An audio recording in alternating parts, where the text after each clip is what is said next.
civilmedia.mk.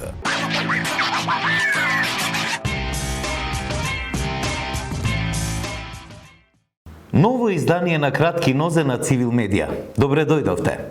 Во него повторно ги разоткриваме дезинформациите и лажните вести со цврсти факти и аргументи.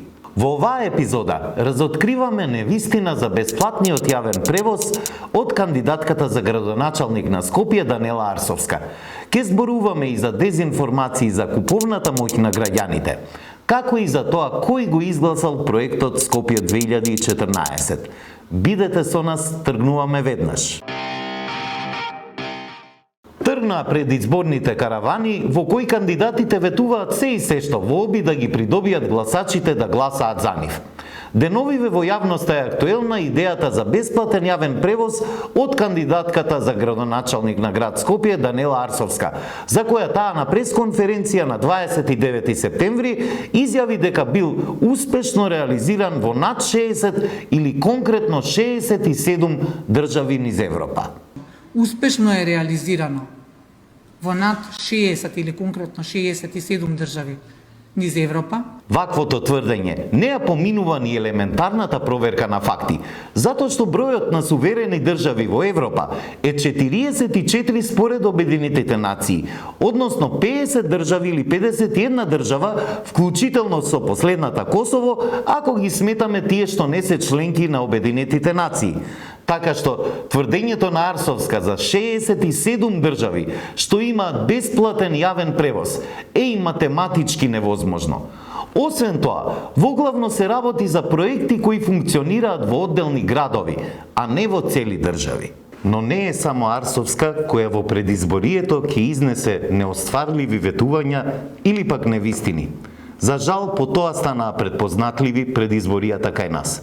Затоа граѓаните треба да бидат внимателни и да бараат реална и остварлива понуда, за да не се доведат потоа во ситуација да им бидат изневерени очекувањата. Економијата и куповната моќ на граѓаните се вечно актуелна тема за сите општества. Секако оваа тема е податлива и за манипулации, за што се користат и вистински бројки, но со погрешни и несоодветни споредби.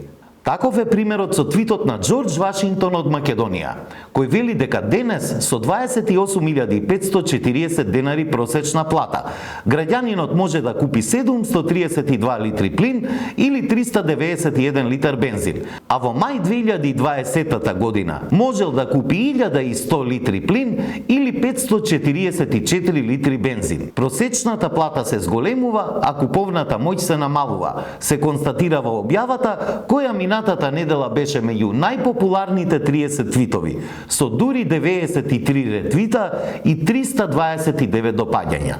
Може би изнесените бројки се точни, но споредбата е апсолутно неточна, затоа што граѓаните не купуваат само бензин или плин во месецот, туку и многу други производи.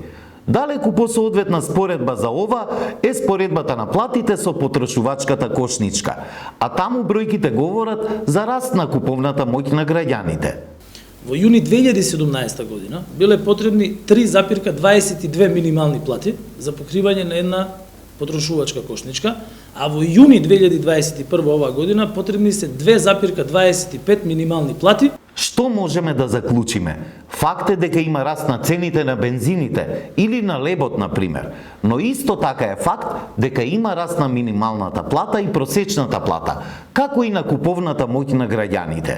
Сепак, куповната моќ на граѓаните во Северна Македонија е далеку од онаа посакуваната, од онаа кон која се стремиме на развиените земји. Но дали проблемите се решаваат со вакви манипулации? Секако дека не. Граѓаните треба да внимаваат со вакви статистички податоци и погрешни споредби, затоа што се користат за нивна манипулација, особено од страна на вакви анонимни профили на социјалните мрежи.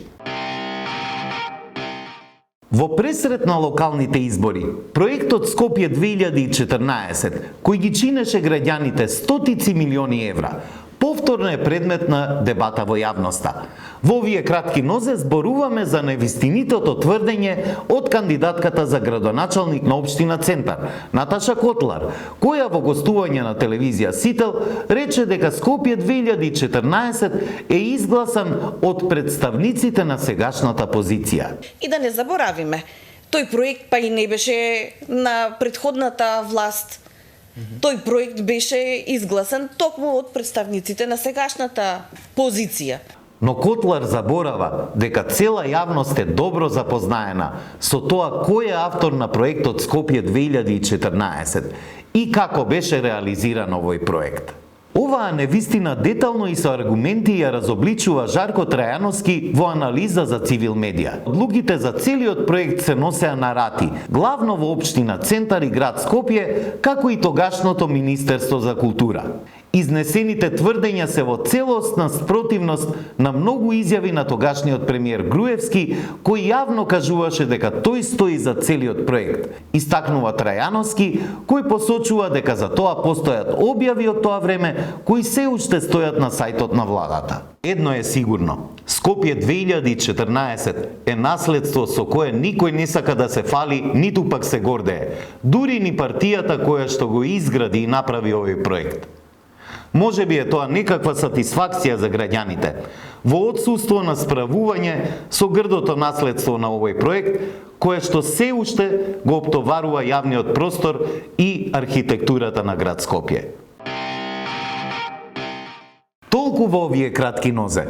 Испраќајте ни и ваши предлози и содржини за кои сметате дека се дезинформации.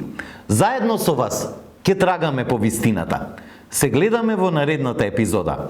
Останете и понатаму со Цивил медија.